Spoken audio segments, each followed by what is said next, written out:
Souda. Ezrat Hashem. Je t'ai bougé la table, non? Dans la paracha de la semaine, mes amis, il y a plusieurs sujets. Mais en gros, il y a deux sujets dans la paracha qui sont énormes. Et les mythes, ils prennent même un peu trop de place dans la paracha. Ça veut dire quoi? Il y a dans le premier paragraphe, la première histoire qu'il y a dans notre paracha de la semaine, la paracha de Chai et Sarah, il y a l'histoire comment Avraham Avinu, il va tout faire pour aller enterrer sa femme Sarah. Maintenant, très longtemps, 30 ans avant ça, quand Avraham Avinu, il a fait le sacrifice de Yitzhak, il a écrit que à ce moment-là, quand il est venu pour prendre le bélier, qui était avec les cornes qui étaient mêlées avec les arbustes, alors il a écrit que le Yetzer Hara n'a pas voulu qu'il le prenne, ce bélier, et il a démêlé, et il a commencé à courir. Et Avraham Avinu, il court après le bélier, il court après le bélier, il court après le bélier, il court, jusqu'à où? Jusqu'à qu'il rentre dans Hebron, dans la Meharat HaMarpela, dans là où ils sont enterrés. Et là, qu'est-ce qu'il voit?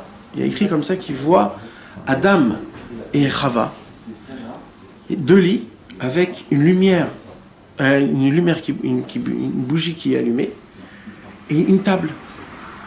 Et il a senti une odeur du Gan Eden qui était exceptionnelle, quelque chose vraiment. Quand Avraham Avinu il a vu ça, il a dit ça, cet endroit, je vais m'en rappeler. Depuis ce jour-là, qu'est-ce qu'il faisait Avraham Avinu? C'est là-bas où il priait tous les matins Shacharit. Tous les matins, puisqu'il avait vu qu'il y avait des odeurs qui étaient énormes et tellement bonnes, et c'était quelque chose qui était spécial. Il a écrit que qu'est-ce qu'il faisait Avraham Avinu? C'est là-bas qu'il priait Shacharit tous les matins. Et puisque maintenant Avraham Avinu il priait la première prière, c'est lui qui a créé la première prière. Maintenant il a créé cette première prière, il la faisait à Kiryat Arba Hebron, c'était devenu quelque chose d'exceptionnel. C'est pour cela que quand Sarah est partie de ce monde, il a dit c'est là-bas où je vais aller. Et là la paracha commence à nous raconter toute une histoire énorme de qu'est-ce qu'il a fait Avraham Avinu avec Ephron pour acheter ce terrain-là. On dirait que qu'est-ce qu'on a besoin de savoir? Toute l'histoire. Comment il rentre dans la ville, comment il parle avec les habitants. Après il dit c'est qui votre patron? Il leur dit c'est Ephron, amenez-moi Ephron. Ephron il veut pas venir. Alors tout le peuple il va chez Ephron, il dit voilà Avraham Avinu a dit ça. Après ils vont chez Avraham Avinu, il dit voilà Ephron il a dit ça. Et ainsi de suite, toute une histoire. Combien tu vas acheter? Non, je veux pas acheter, je veux te donner gratuit. Avraham Avinu dit non, je veux l'acheter. Alors ok, tu vas l'acheter. Tu vas acheter quoi? Juste la Mehara, c'est-à-dire juste la grotte, ou même le terrain qui est autour? Avraham Avinu il dit moi je veux juste la grotte. Ephron il dit non, je te vends tout. Alors Avraham Avinu il dit ok, j'achète tout. Et puis les habitants ils disent non, que la grotte. Toute une histoire qu'on apprend. On n'apprend rien apparemment, ça veut dire il n'y a pas de... Et le plus que ça, c'est quoi? C'est que la première acquisition qu'on a acquis en Eretz Israël, c'était quoi? C'est Hebron. C'était la première acquisition qu'Avraham Avinu il a acquis. Quand il est rentré en Eretz Israël et Dieu lui a donné Eretz Israël, la première acquisition qu'Avraham a acquis, c'est Hebron. Donc c'est-à-dire c'était quelque chose d'énorme. Et la paracha en fait de ça toute une histoire. C'était qui Ephron? Ephron ben Tsochar, c'est qui Tsochar? C'était qui son père? Est-ce qu'il s'appelait vraiment Tsochar? Toute une histoire, c'est tout un... Et apparemment, il faudrait essayer de comprendre pourquoi la Torah, elle écrit autant de détails, que apparemment quand tu lis ces détails, tu te dis, je comprends pas pourquoi la Torah, elle écrit ces détails-là. Ça, c'est une première question. Dans la deuxième question, c'est quoi? C'est que quand on avance dans la paracha, et là, mes amis, là, ça devient encore plus grave. Pourquoi? Parce que là, quand on avance dans la paracha, Avraham Avinu, il envoie son Eliezer, son serviteur, aller chercher une fille pour Yitzhak. Alors Avraham Avinu, il vient. Et Avraham Avinu, il commence à lui donner tous les critères qu'il veut. Et il lui fait faire jurer comme quoi, tu vas t'occuper de mon fils, tu vas m'emmener exactement ça, et pas autre chose. Eliezer, il dit aucun problème. Et là, mes amis, la Torah, commence à raconter, comme si c'était un livre de faits. Elle commence à raconter comment Eliezer il va à droite, il va à gauche, il parle à Hachem. Si tu me donnes un remès comme ça ou comme ça ou comme ça voudrait dire que c'est elle. Bidou qui tombe sur Rivka, il tombe, l'eau elle monte, tout comme il a fait. Dès que tout s'est passé comme il faut, il vient devant les parents de Rivka. Et qu'est-ce qu'il dit aux parents de Rivka? Il dit maintenant je vais vous raconter mon histoire. Et là, il raconte toute son histoire avec Abraham depuis le début, tout ce qu'on sait, et la Torah répète tout encore une deuxième fois. Deuxième fois, ça veut dire la moitié de la paracha de la semaine, en fait, elle se répète 2 à 3 fois. Il répète tout ce qu'il dit. Il n'aurait pas pu dire il a raconté toutes les grandeurs d'Abraham, et bon, c'est tout. Non. Mon maître, c'est Avraham Avinu. Avraham Avinu, il a été le proche d'Akadosh Baruch Hu. Akadosh Baruch Hu l'a aimé, il a sacrifié son fils, c'est son seul fils, il a eu la bracha d'Hachem. Il répète tout ce qu'on a lu cette semaine, la semaine dernière et la semaine d'avant. On répète tout une deuxième fois. Pourquoi? Parce qu'il répète ce que Eliezer, il raconte sur Avraham Avinu. On le sait, on l'a lu hier, on l'a lu avant-hier, la semaine d'avant, avant. Pourquoi? On pose une question qui est énorme. Pourquoi Eliezer répète tant l'histoire de lui et d'Avraham Avinu à Lot et à Bethuel, le frère et le père de Rivka?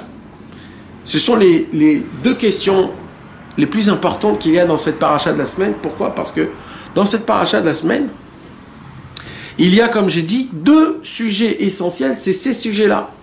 Et ces sujets-là, la Torah en fait tellement une grande paracha en entière qu'apparemment on doit se poser la question, si la Torah répète et se répète et répète et se répète, c'est qu'apparemment il se cache dedans des secrets qui sont vraiment, vraiment très importants qu'on doit prendre pour nous. Et de là, Bezrat Hashem, ce soir, mes amis, avec l'aide de Dieu, on va étudier une Torah, la Torah numéro 17.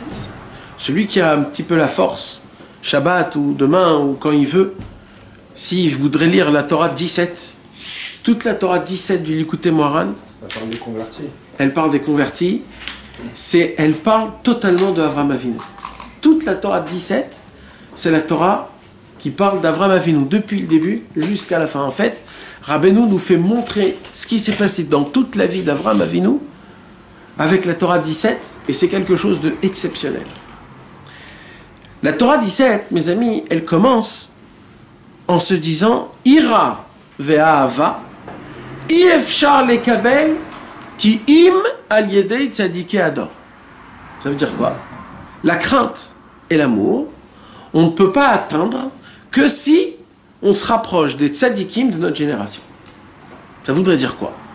Ça veut dire quoi la crainte et l'amour? Vous savez, mes amis, quand on a été au pied du mont Sinaï, Akadosh Baruch Hu, il a dit de sa propre bouche, de sa propre voix, il a dit les 2 premières des 10 commandements.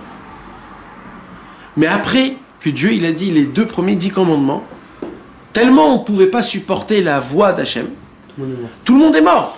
On est tous morts, on a sauté 3 km dans l'air, c'était tout un... Alors qu'est-ce qui s'est passé? Akadosh Baruch Hu les a réveillés. Et on a dit à Moshe, toi, écoute ce qu'il dit à Hachem, et toi, dis-nous à nous ce qu'il dit à Hachem, parce que nous, on ne peut pas entendre Hachem directement, on ne peut pas, c'est impossible. Et comme ça, Moshe Rabbeinu a dit les 8 autres commandements. Donc, en vérité, il y a combien de commandements qu'on a entendus de Hachem réellement? 2. Le premier et le deuxième. C'est quoi le premier commandement et le deuxième commandement? Le premier, c'est « Je suis Dieu ». Et je suis Dieu égale à puisque je suis Dieu, aie peur de moi, parce que c'est moi qui t'a fait sortir d'Égypte, je t'ai pris sous ma main, je t'ai protégé dans le désert 40 ans, je t'ai fait faire tout ce qu'il fallait pour que tu puisses vivre, je t'ai donné à manger de la manne, etc. etc. Donc, aie crainte envers moi. C'est moi le maître. Anochi. Et Lo yelecha Elohim acherim al panai, le deuxième commandement, c'est quoi? Tu n'auras pas autre Dieu que moi. C'est quoi tu n'auras pas autre Dieu que moi? Ça, c'est l'amour. Ça, c'est ce que Akadosh Baruch Hu, il témoigne son amour. Il dit surtout n'allez pas voir un autre. Parce que après, moi, l'amour que j'ai envers vous, c'est pas un amour simple. Si vous allez voir chez un autre, moi je suis jaloux, il dit Hachem. Je suis jaloux, je vous aime tellement que je veux pas que vous allez chez un autre. Donc en vérité, les deux commandements qu'Akadosh Baruch Hu nous a ordonnés à nous directement dans toute la Torah, il n'y a que deux commandements qu'Hachem nous a parlé à nous directement. C'est lesquels? La crainte et l'amour. Maintenant, écoutez un super beau chidouche. Vous savez que chaque mitzvah, elle a des règles. D'accord? Shacharit, on doit prier le matin. Tu ne peux pas prier Shacharit l'après-midi. Mincha, c'est que l'après-midi. Arvit, c'est que le soir. D'accord? Maintenant, Tfilin, il faut que ça soit noir, il faut que ça soit fait d'un taureau, etc. Il y a des règles. Tu ne peux pas...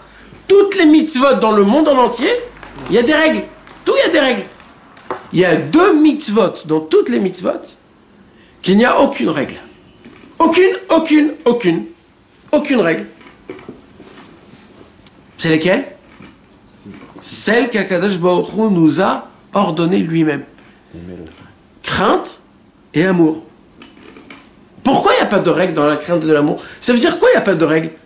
Ça veut dire qu'il n'y a pas de temps spécial pour avoir de la crainte ou de l'amour. Il n'y a pas un autre moment où là on te dit c'est interdit d'avoir de l'amour. Tout le temps que tu as ou crainte ou l'amour, tu fais une mitzvah.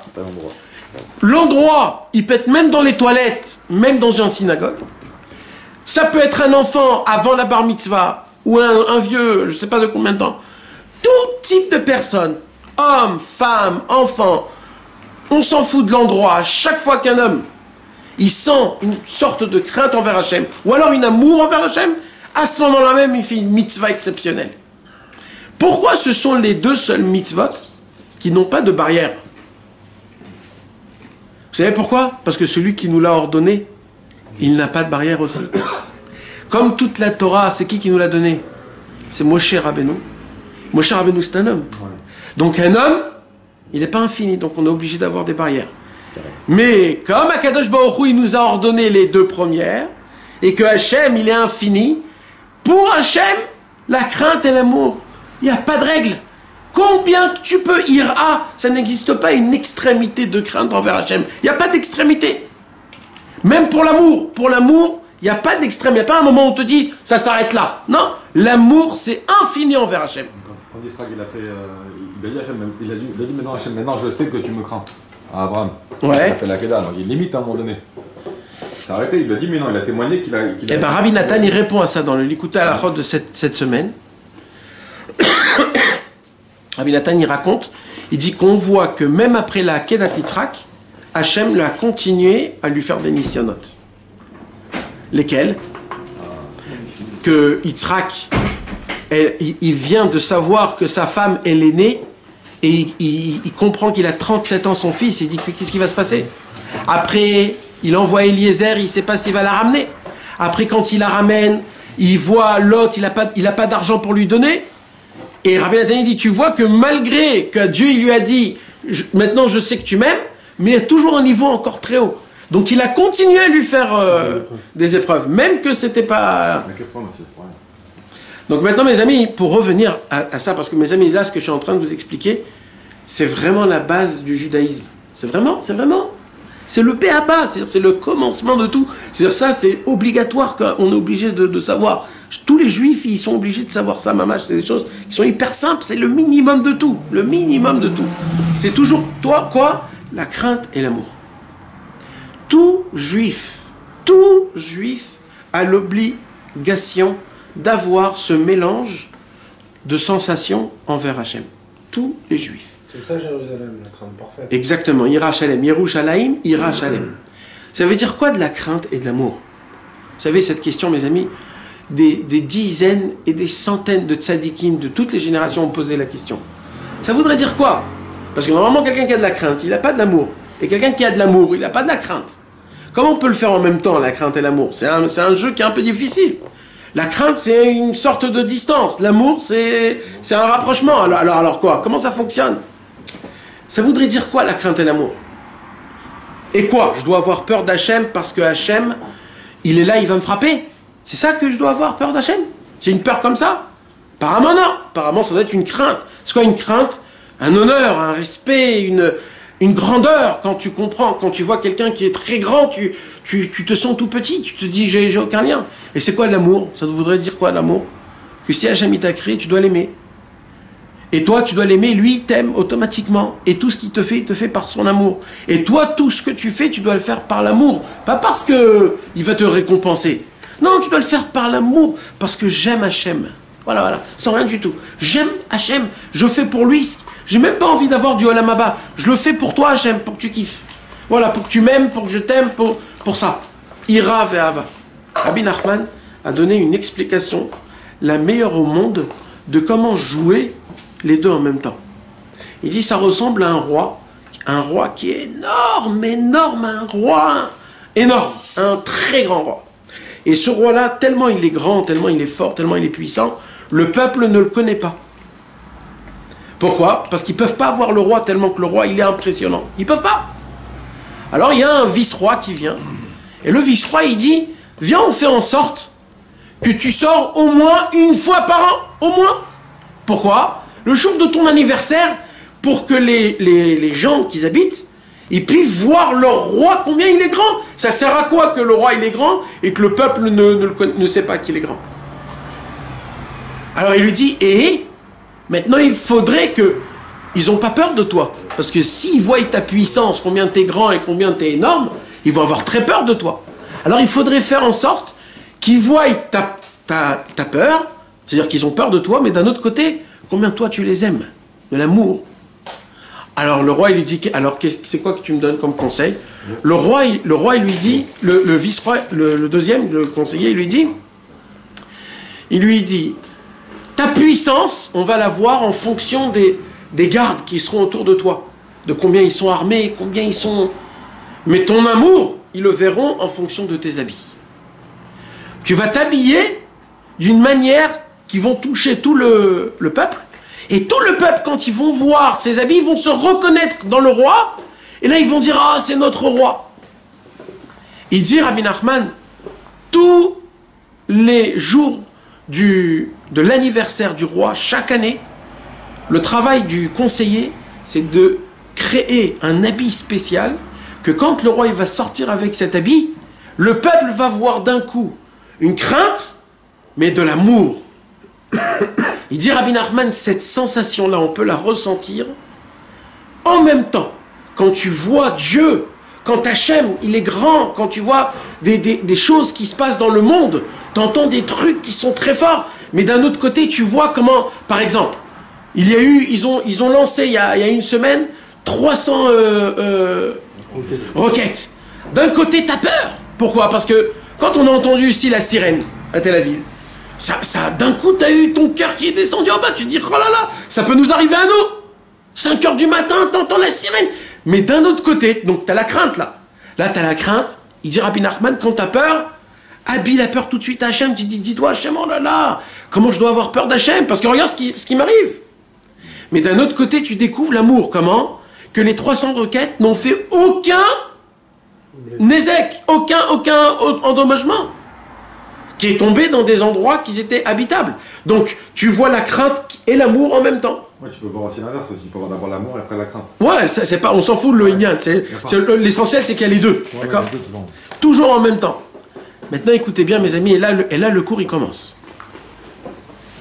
En vérité, donc, comme on a expliqué, en vérité, un homme, il doit essayer de servir Hachem toujours avec la crainte et l'amour. C'est pour cela que quand on dit, avant la prière, on dit les Shem Yichud, Kucha Berichu Shrinte, qu'est-ce qu'on dit? Betrilou ou Rimu, ou Rimu ou Trilou. C'est-à-dire quoi? Avec de la crainte, avec de l'amour, avec de l'amour, avec de la crainte. C'est qu'à chaque fois que je fais quelque chose, je veux que ça soit avec de la crainte, un peu de respect, la crainte, Dieu est grand, je suis tout petit, et de l'amour, malgré tout, Hachem, il vient et il veut mon service divin, qu'il soit tout petit, qu'il soit très grand. Il reçoit chaque prière, chaque chose. Et là, mes amis, il dit Rabbi Nachman, des fois, ça arrive, il dit Rabbi Nachman, que la lumière... Alors, attends, juste avant ça. Donc, Rabbi Nachman, il vient et il dit quoi? Il dit, vous voyez la ira et la hava? La ira et la hava, comment on peut la recevoir? C'est qui peut nous la donner? On n'est pas avec. C'est qui nous la donne, la crainte, la vraie crainte et la vraie amour de Hachem. Parce que des fois, je peux recevoir une crainte qui est pas bonne. Il y a un rave qui va me dire il faut avoir peur de Hachem. C'est une mauvaise crainte. Il y a une vraie crainte. Une crainte, c'est comme avoir peur de son père. C'est pas une peur où je m'éloigne. C'est une peur qui m'attire. Donc, de qui on peut avoir de la crainte et de l'amour, il dit Rabbi Nachman, on peut recevoir que des tzadikim. Ça veut dire quoi? Il dit Rabbi Nachman, le tzadik, il fait en sorte de tout ce qui va se passer dans ta vie, que tu seras obligé toute ta vie de vivre toujours avec le mélange d'une crainte et de l'amour. Ça veut dire quoi la crainte et l'amour? La crainte et l'amour, la crainte, elle te fait froid, et l'amour, elle te rend chaud. Qu'est-ce qui se passe quand quelqu'un il est amoureux?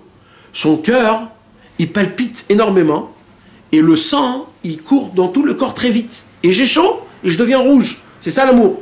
La crainte, elle fait quoi? Quand quelqu'un il a peur, son cœur, il arrête de pomper, et là, l'homme, il devient tout blanc, il a froid. Ces deux forces qui sont un contre l'autre, Rabbeinu, il nous apprend qu'on peut les travailler en même temps et les mettre. C'est le secret du mariage entre un homme et une femme. Un homme et une femme, c'est pareil. C'est le feu, un c'est l'eau. Des fois, c'est l'homme qui est le feu et la femme qui est l'eau. Des fois, c'est l'homme qui est l'eau et la femme qui est... Ça dépend. Mais, qu'est-ce qu'il nous apprend, Rabbeinu? Il nous apprend que la ira et la hava, c'est pas deux choses qui sont différentes, c'est quelque chose qui doit être tout le temps mélangé.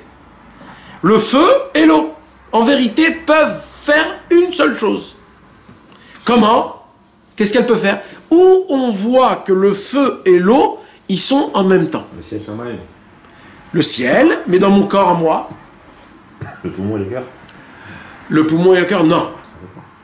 Quand un homme, il parle, il fait sortir le feu qu'il a de son cœur, avec la buée, et donc du feu sort de l'eau. Donc on apprend que comment on arrive à associer la crainte et l'amour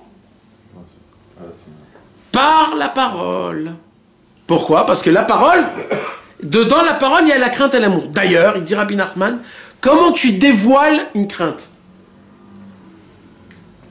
Comment tu fais peur à quelqu'un? C'est quelqu'un qui raconte sa grandeur. C'est quelqu'un qui fait montrer sa grandeur. L'amour, elle est comment? Pareil, il faut parler l'amour, il faut le dire l'amour. Si tu parles pas, tu peux pas ressentir l'amour. L'amour, c'est que par la bouche.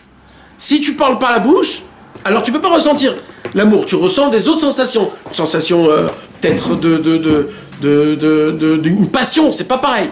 Mais l'amour, c'est une autre chose. C'est pour cela qu'il nous apprend Rabbeinu Akadosh. Et il nous dit, la parole, elle a une puissance qui est phénoménale. Elle est quoi?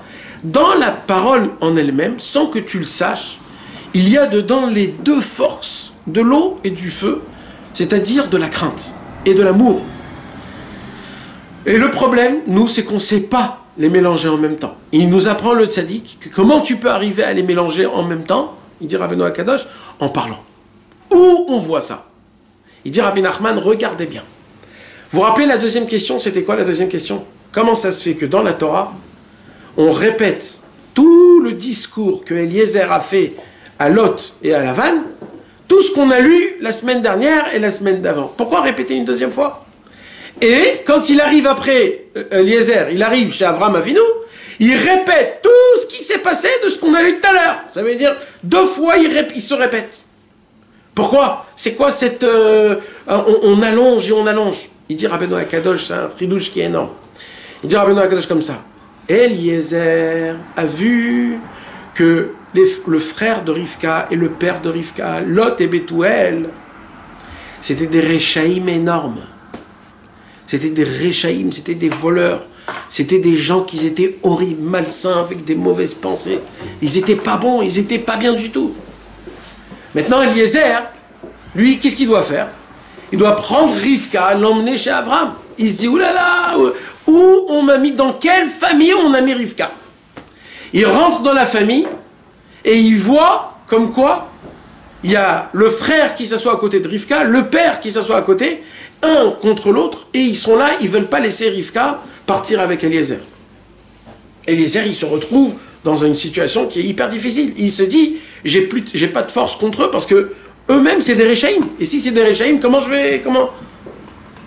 Alors écoutez bien, mes amis, le chidouche, un chidouche qui est énorme. Eliezer, il a dit, je vais utiliser la force du feu et de l'eau. Comme là, il y avait Lot et Bethuel. Un, c'était la force. Un, il jouait le gentil. Un, il jouait le méchant. Le feu et l'eau. Il dit, c'est quoi le mélange du feu et de l'eau? C'est la parole sainte. Et il dit, Eliezer, je vais commencer à parler des paroles saintes.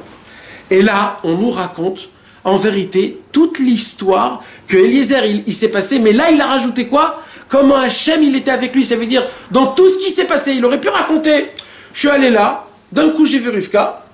J'ai vu il aurait pu raconter une histoire banale. Mais il a fait quoi? Il a fait rentrer dans son histoire comment Hachem il a aidé. Hachem il m'a emmené là-bas. Hachem, j'ai parlé avec Hachem, j'ai demandé à Hachem, comment je vais faire pour savoir si c'est Rivka? Alors, si elle donne d'abord à moi et après au Gmalim, comment on dit les chameaux, après aux chameaux, ça voudrait que ce serait elle. Et Hachem il a fait en sorte que je suis arrivé, l'eau elle est montée devant elle. Normalement c'est le feu qui monte. Normalement c'est le feu qui monte, exactement.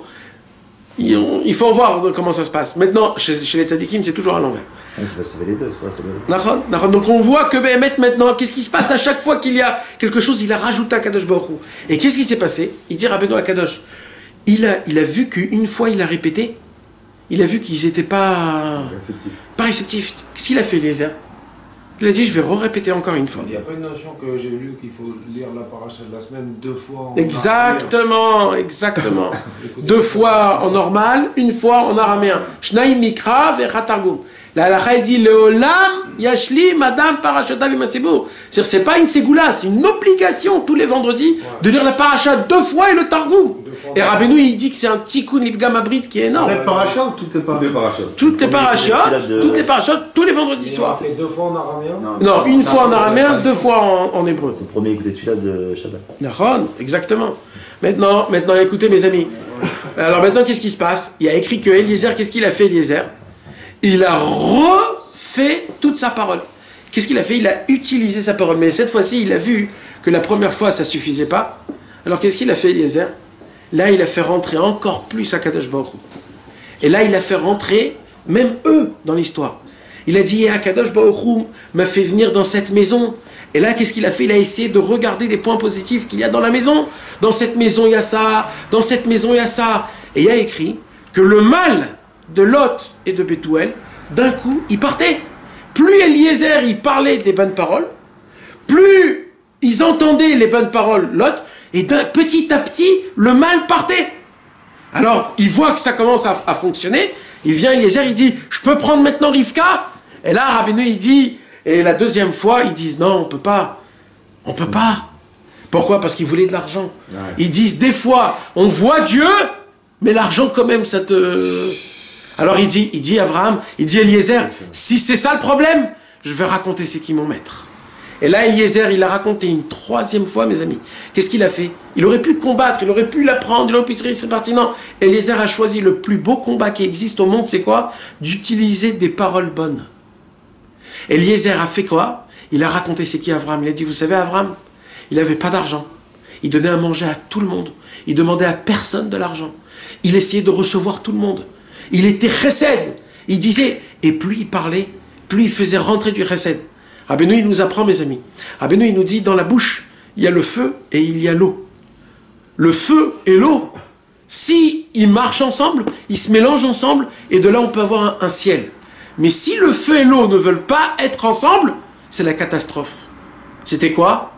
La plaie de la grêle en Égypte, c'était de feu et de l'eau qui étaient mélangés. Mais ce n'était pas un mélanger qu'ils ont fait le shalom, c'est qu'ils se battaient. Donc quand ça arrivait ici, ça s'éclatait. La parole, mes amis, elle a la possibilité de pouvoir tuer, de pouvoir écraser, de pouvoir faire en sorte que tu perds tout.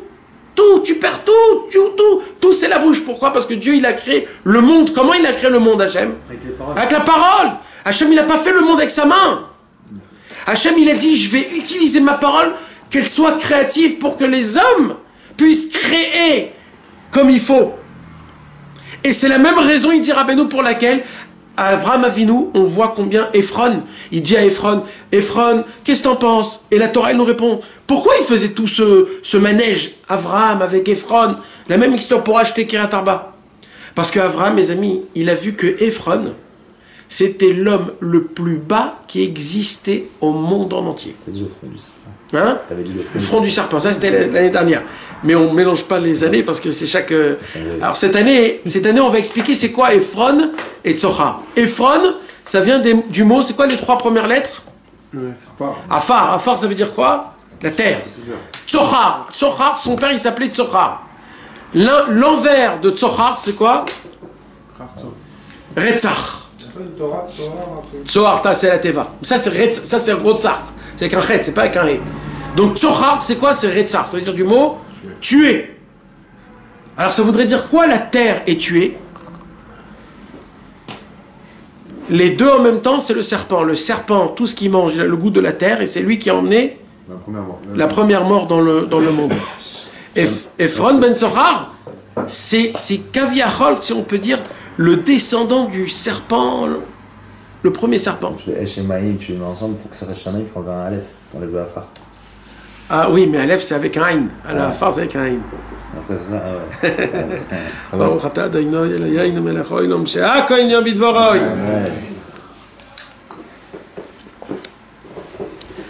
Maintenant, Tsochar, ça veut dire quoi aussi Tsochar? Tsochar, ça veut dire briller. Ça veut dire quoi Ephron ben Tsochar? En vérité, le papa de Ephron ne s'appelait pas Tsochar.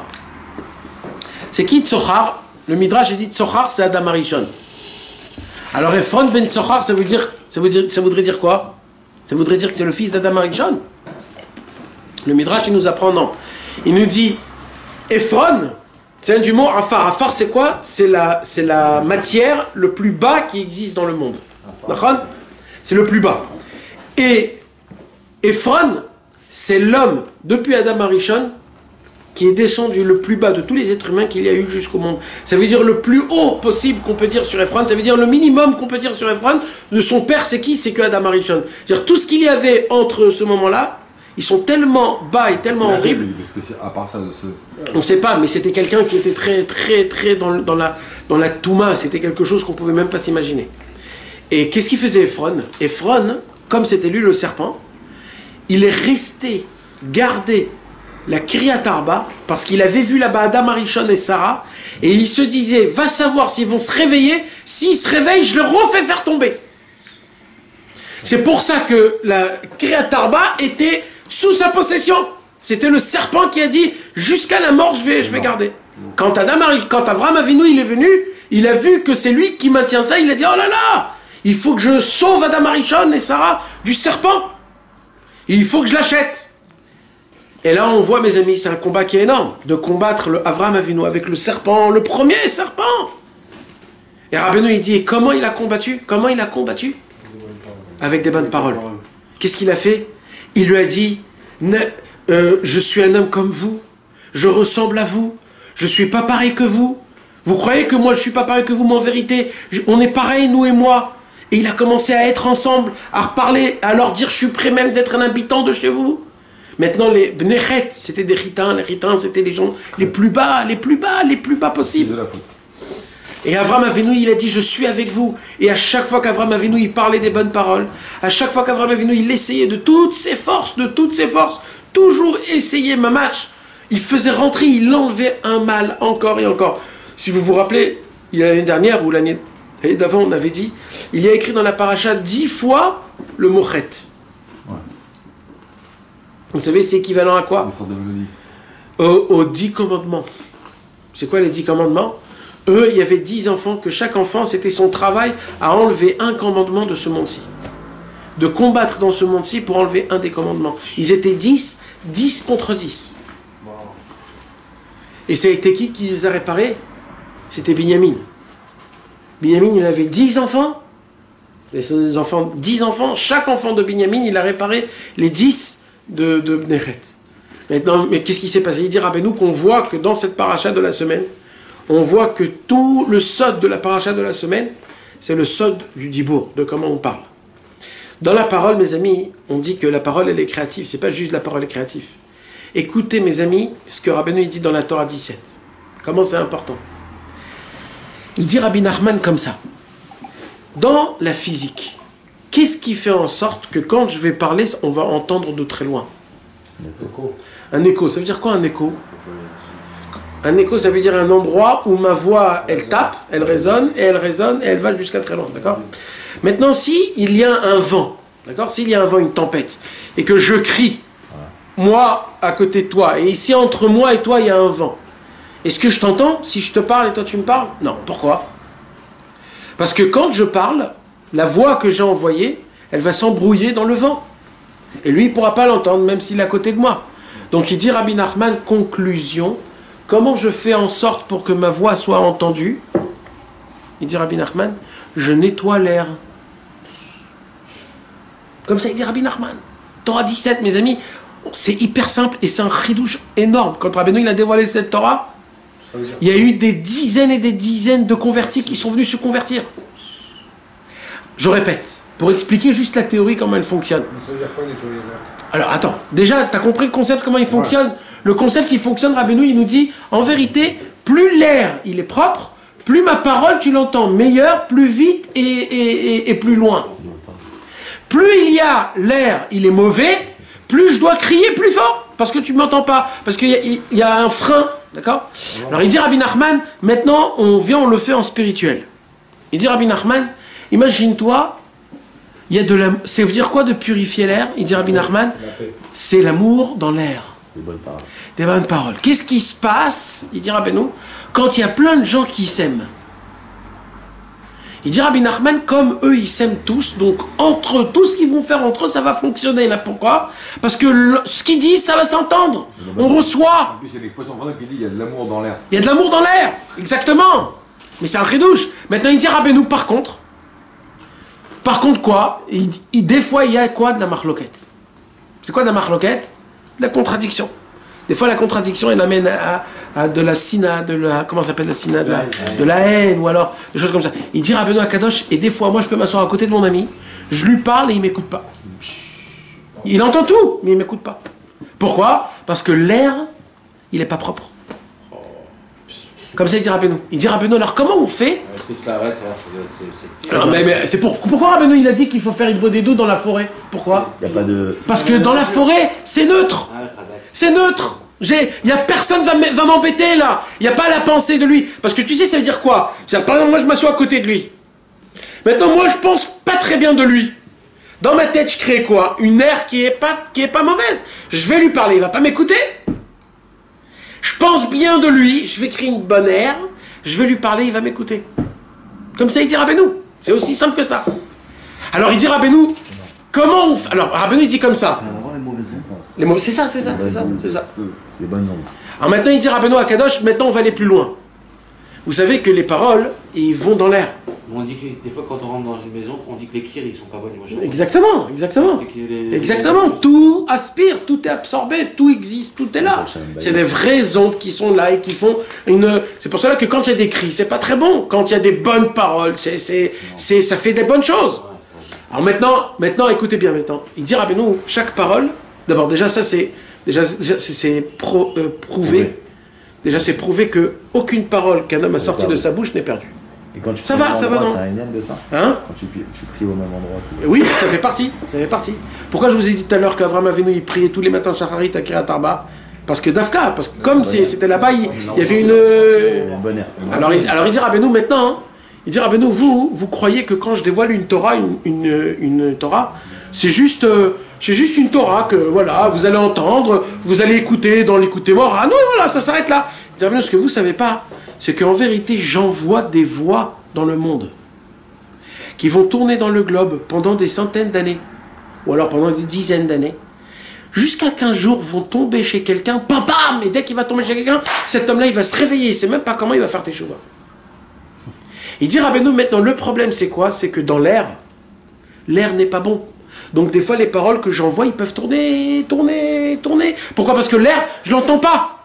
Mais en vérité, toi, tu te retrouves un jour, je sais pas où, en France, perdu dans un je sais pas où.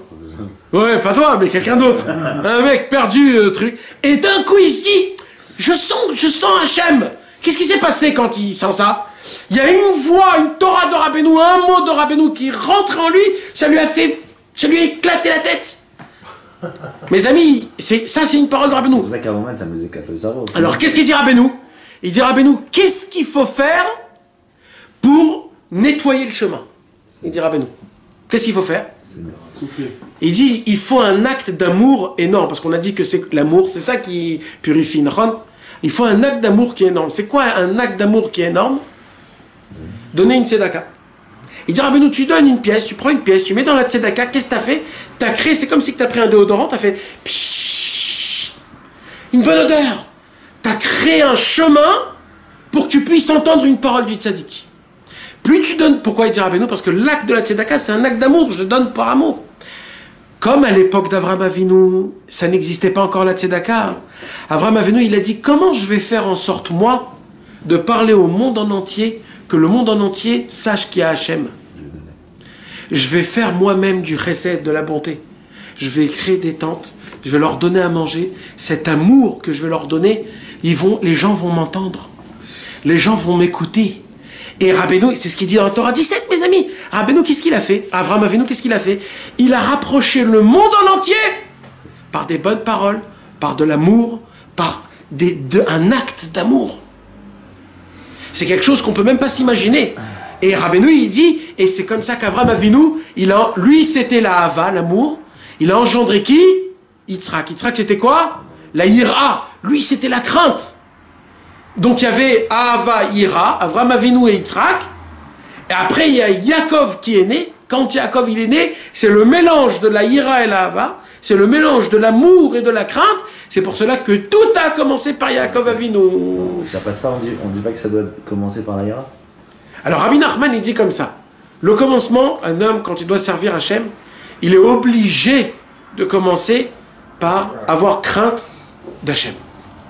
On est obligé, notre langage, il est obligé de passer par j'ai peur qu'Akadosh Baruch Hu, il me punit, ou alors qu'il me donne pas ce que j'ai besoin, ou alors qu'il arrête de me regarder.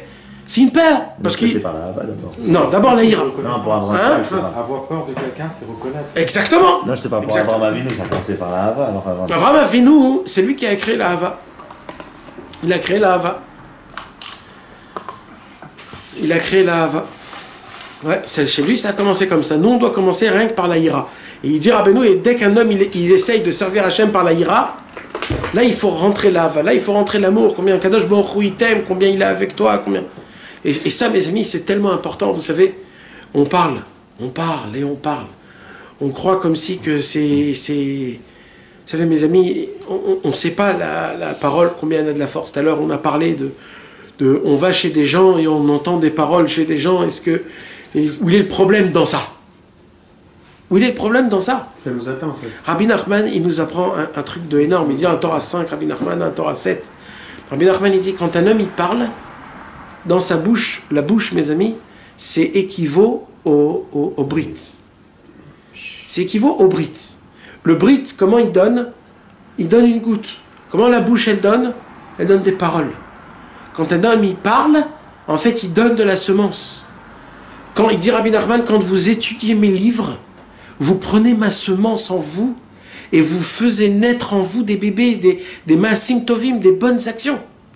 Plus vous lisez, plus vous faites rentrer en vous des choses. Il faut les recevoir. Maintenant, quand un homme il est vivant et qui parle, il dit Rabbi Nachman, quand tu prends un conseil de quelqu'un, c'est comme si tu as pris une semence de lui. Si c'est un mauvais conseil, il dit Rabbeinu, tu t'es marié avec le mal. Il dit Rabbeinu, cette semence devient un démon. T'es prêt à recevoir sur toi un démon? T'es prêt à faire des mauvaises choses? C'est pour ça que c'est tellement grave d'aller voir des autres personnes, de parler des gens qui disent des paroles qui sont même grands et même hautes et même des choses comme ça. Bon, mais il faut avoir très peur. On croit qu'on est des grands, on est des tout petits, on doit se faire tout petit. On doit arrêter de se croire qu'on est des patrons du monde, qu'on doit tout. Il faut savoir qu'on est des tout petits et il faut baisser la tête. De base, il faut comprendre que de base, on n'a même pas le droit de parler des paroles comme ça. On n'a même pas le droit de parler des paroles comme ça. De ce qu'il dit Rabbi Nachman. Normalement, c'est pour des tzadikim qui sont énormes. Normalement, c'est pour des tzadikim, c'est pas pour nous. Ces choses-là qui a écrit Ira ve'ava, la crainte et l'amour. De quoi on parle? De quoi on parle, la crainte et l'amour? Est-ce qu'on sait ce que c'est, nous, la crainte, ce que c'est l'amour? On ne sait même pas comment vivre avec nos femmes et nos enfants. On ne sait pas quand il faut être avec de l'amour, on ne sait pas quand il faut être avec de la crainte. C'est ça aussi la marloquette. C'est quoi la marloquette? C'est le feu et l'eau. C'est qu'on ne sait jamais quand il faut être avec le feu et avec l'eau. Et Rabbeinu, il nous apprend quoi? Rabbeinu, il nous apprend, c'est justement le mélange. Ça doit être mélangé. Ça doit être, il n'y a pas, tu ne dois même pas réfléchir. Ça doit être, et que des paroles, des bonnes paroles. Avraham Avinu, que des bonnes paroles. Avraham Avinu, il n'arrêtait pas toujours des bonnes paroles. Tout le temps, c'était de créer le monde avec des grandes bonnes paroles. Vous savez, mes amis, aujourd'hui, j'ai eu un flash énorme. Un chidouche il m'a sorti des yeux. Vous savez, Avraham Avinu, il a découvert Hachem. C'est lui qui a découvert Hachem. Avant Avraham Avinu, personne a découvert Akadosh Baruch Hu. Ça veut dire quoi? Ça veut dire, le premier homme du monde, c'était qui? Adam Arishon. Adam Arishon, il savait qu'il y avait Hachem, puisqu'il a parlé avec Hachem, et c'est Hachem qui l'a créé. Ok. Maintenant, Adam Arishon, il dit à ses enfants, à Caïn et Hevel, il y a Dieu. Caïn et Hevel, ils entendent, ok, il y a Hachem, on croit. Mais le problème, c'est maintenant les enfants de Caïn et de Hevel, que eux, c'est une troisième génération, eux, ça se peut qu'il y ait Hachem, ça se peut qu'il n'y a pas Hachem. Il y a eu un meurtre. Et c'est pour cela qu'il y a eu un meurtre, et quand il y a eu un meurtre, Hachem n'a pas intervenu. Pourquoi Hachem n'a pas intervenu? Ah, on ne sait pas. Si Dieu il est là ou pas, on ne sait pas. Et comme ça, les générations, ils ont commencé à... Il y avait une génération qui a laissé le fil comme il faut. C'était Shem, le troisième enfant de Adam Arishon. Shem, Ever et Avraham Avinu, eux, ils ont... C'était quoi pendant... Depuis Adam Arishon jusqu'à Noach, de Noach jusqu'à Avraham Avinu, ils savaient tout ce qu'il y a à Hachem. Mais le problème, mes amis, c'était quoi? C'est qu'ils le gardaient que pour eux. Le premier juif au monde qui est sorti de chez lui à la maison et qui a crié dans le monde « Hachem, c'est notre Dieu », c'est Avraham Avinu. C'est le seul qui a fait la Hafatsa, Avraham Avinu. Le premier au monde qui a dit « Dieu, c'est pas que pour moi, c'est pour le monde en entier ». Ribono shel olam, il a diffusé. C'est pour cela qu'Akadosh Baruch Hu il a dit « Ah, tu ne m'as pas gardé que pour moi, tu as pensé aux autres, tu as diffusé mon nom aux autres, tu m'as fait honneur aux yeux des autres. Alors tout va commencer de toi. » Et depuis Avraham, il y a eu Yitzhak, Yaakov, et comme ça, il y a eu tout, etc., etc. Vous savez, mes amis, Rabbi Nachman de Breslev, quand il est venu dans le monde, c'est comme si qu'il nous a révélé Hachem. Ça veut dire, dans notre génération aujourd'hui, pour connaître Hachem, c'est impossible. Impossible.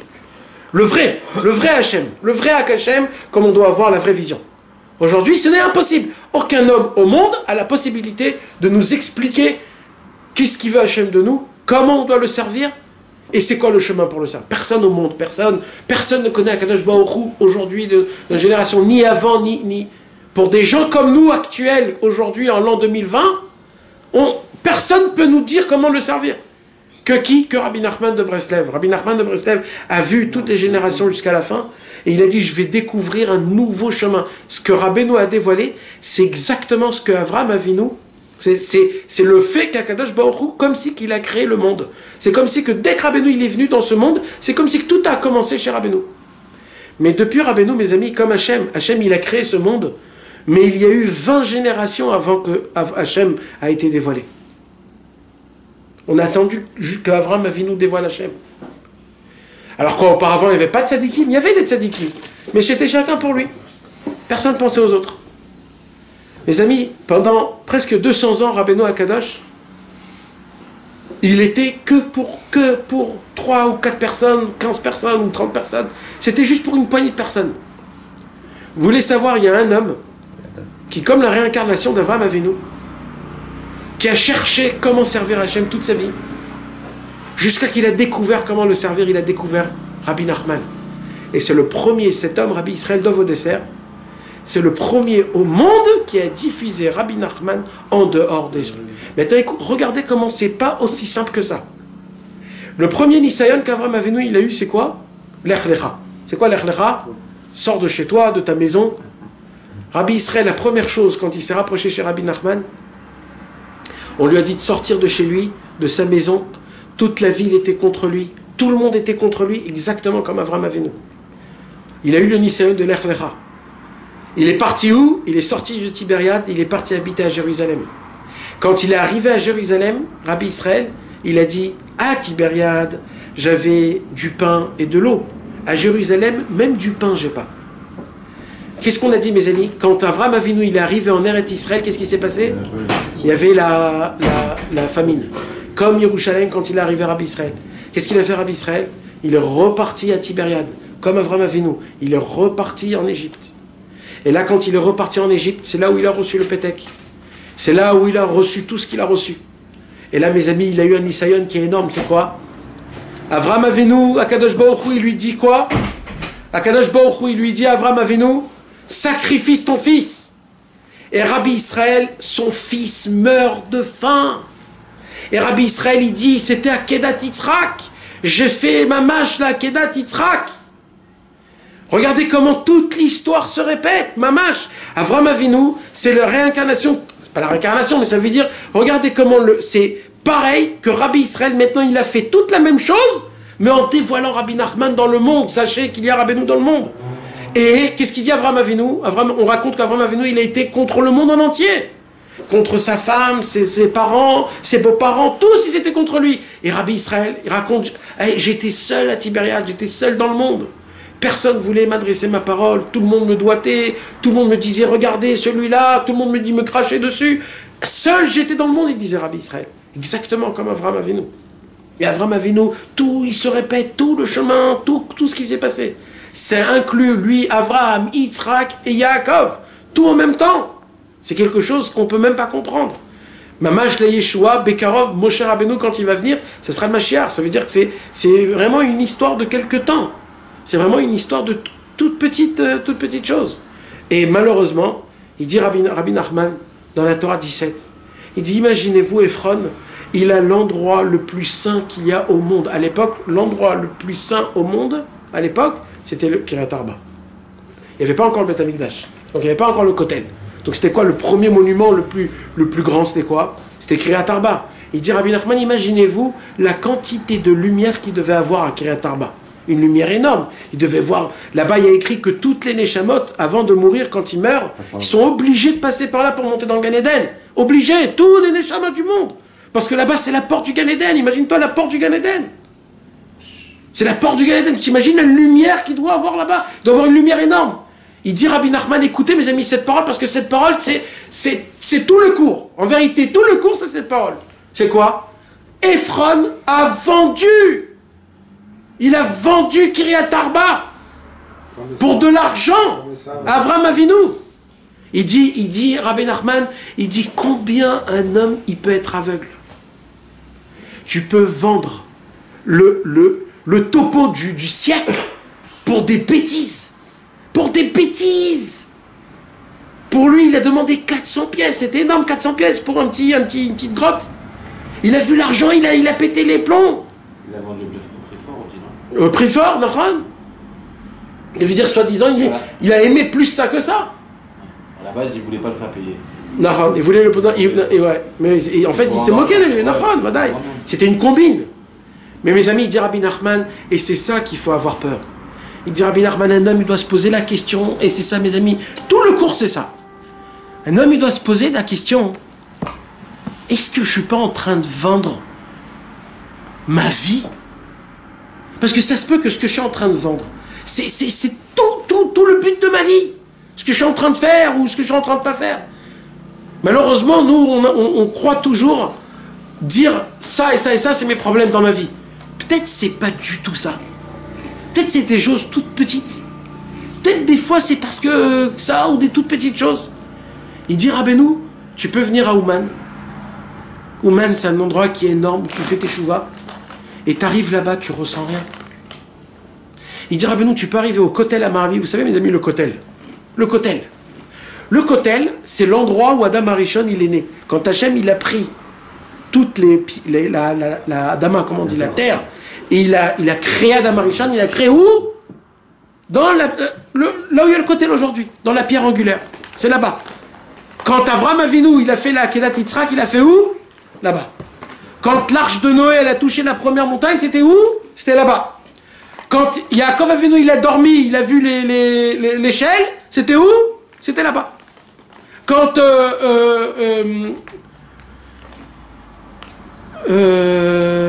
Noach il a fait le Corban, c'était où? C'était là-bas. Quand David Améler il vient pour chercher Où est l'endroit du Beth Amikdash? Il cherche, il cherche. D'un coup, il sent quelque chose d'énorme. Il dit, ça sera là. Dieu il lui a dit, tu as choisi la pierre angulaire. Là où le monde a commencé, là tout sera terminé. Le Kotel HaMaaravi, mes amis, c'est pas le centre du monde. Le Kotel HaMaaravi, je sais pas comment vous expliquer, c'est le concentré de 5000 ans de sainteté. Maintenant, ça se pourrait qu'un homme, il va là-bas,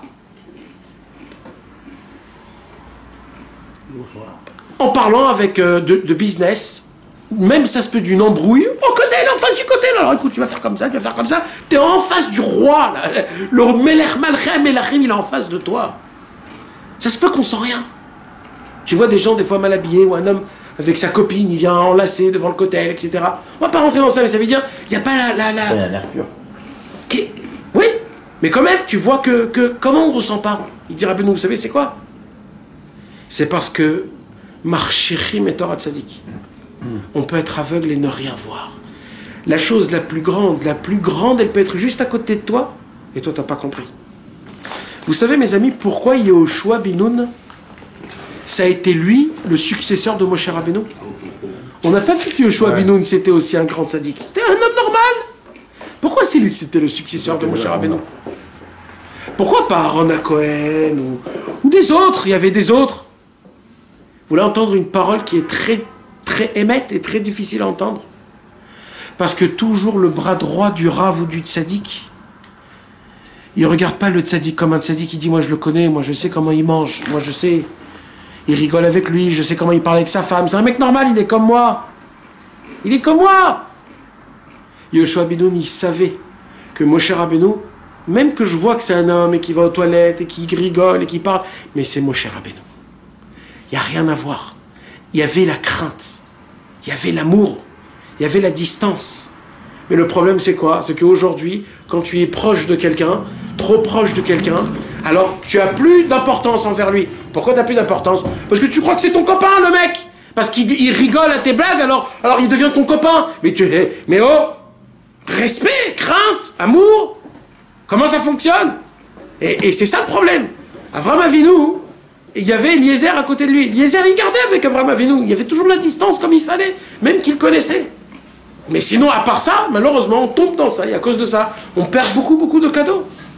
C'est ça qui nous apprend. Il nous apprend qu'il y a une possibilité qu'on peut être à côté mamash, de la plus grande lumière et de ne pas connaître cette lumière. Comme Gehazi et Elisha. Gehazi, c'était l'élève de Elisha. Elisha, c'était l'élève de Eliyahu Hanavi. Et Gehazi, comme il était toujours avec Elisha, petit à petit, le respect a baissé un petit peu. Il baissait. Parce qu'il voyait que, en fin de compte, Elisha, c'est pas un ange, c'est un être humain. Et qu'est-ce qui s'est passé avec Gehazi à la fin? Gehazi, il est mort comme un rachat. Il était proche de qui? Du tzaddik, du plus grand de la génération. Un jour, Rabbi Nachman de Tulchin, il marchait dans le chemin, et il disait devant Rabbi Nathan, il disait à Rabbi Nathan, oh là là, malheur à moi, que j'ai jamais vu la figure de Rabbeinu. Alors qu'est-ce qu'il a dit Rabbi Nathan? Et Rabbi Nathan, tu crois que c'est Yosalé qui a vu la figure de Rabbeinu? C'était qui Yosalé?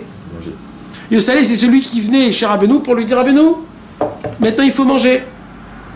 Donc Yosalé, il a vu plus que tout le monde Rabbeinu, plus que même Rabbi Nathan. Mais en vérité, ça s'appelle voir ça. Quelqu'un qui vient, qui fait le ménage. Pour voir, il faut admirer, il faut apprendre, il faut regarder d'un œil qui est important. Quand tu viens et que tu regardes d'un œil qui est important, la parole, quand tu parles, il faut que la parole, elle soit avec les yeux. Il faut que la parole, ça soit avec de l'amour. Il faut que quand tu parles, tu veux vraiment aider, aimer, etc., etc. Et plus tu parles des bonnes paroles, plus tu crois dans tes paroles, plus tu essayes d'être bon et d'être gentil, tu verras que tous tes problèmes qui sont autour de toute ta vie, ils vont partir. Parce que la majorité des problèmes qu'un homme il a dans sa vie, c'est ses paroles. C'est ses paroles. À chaque fois qu'on voit, quand Avraham Avinu, il a dit « Hachem, prouve-moi ». Dieu, il a dit quoi? Prouve-moi. 400 ans, ils seront en Égypte. 400 ans en Égypte. Une parole, qu'est-ce qu'elle peut faire? C'est pour cela qu'on voit que Mamash, cette semaine, mes amis, s'est prouvé 3 à 4 fois dans la paracha de la semaine, combien la paracha de la semaine, elle répète encore et encore, toute l'histoire, encore et encore. Rabbeinu, il nous apprend, c'était pour combattre un combat qui était très spirituel, qui était le combat du feu et de l'eau, la ira et la hava, et que quand on mélange la ira et la hava, ça sort quoi? Le feu et l'eau, c'est la parole. La parole, elle crée de la buée, de l'eau, et grâce à la parole, on peut combattre tous les combats qui puissent exister au monde. Vous allez voir, mes amis, il dit Rabbi Nachman, toujours Rabbi Nachman, il répétait cette parabole. Il disait, Rabbi Nachman, voyez qu'il peut y avoir une dispute entre deux personnes, même que la dispute, elle est la plus grande dispute possible au monde. Comment un homme, il peut se réconcilier? Que par la parole. Plus l'homme, il est fort dans sa parole, plus la conciliation, elle se refera. Donc il dira, ben imaginez-vous la parole, comment, si la parole elle-même, elle peut mettre deux personnes qui étaient ennemies, donc c'est certain que la parole, elle fait la ira et la avant en même temps, et que grâce à ça, elle peut rapprocher tout le monde, tout le monde, tout le monde. C'est pour ça qu'il dit Rabbeinu que quand on prie, il faut crier. Et pourquoi il faut crier? Parce que plus tu pries à voix haute, plus tu fais du feu et de l'eau. Quand tu, à voix basse, il n'y a pas beaucoup de feu et d'eau, il n'y a presque pas. Rabbeinu, il dit, criez, quand vous priez, criez. Pourquoi crier? Pour réveiller ce feu et cette eau-là. La ira et la hava, pour qu'elle crée, qu'elle combat tous les mauvais combats qu'il y a dans le monde, pour créer une bonne ère dans le monde, pour que les paroles que Rabbeinu il a dit dans ce monde, ils puissent être entendues même dans les endroits les plus lointains. Bezrat Hashem.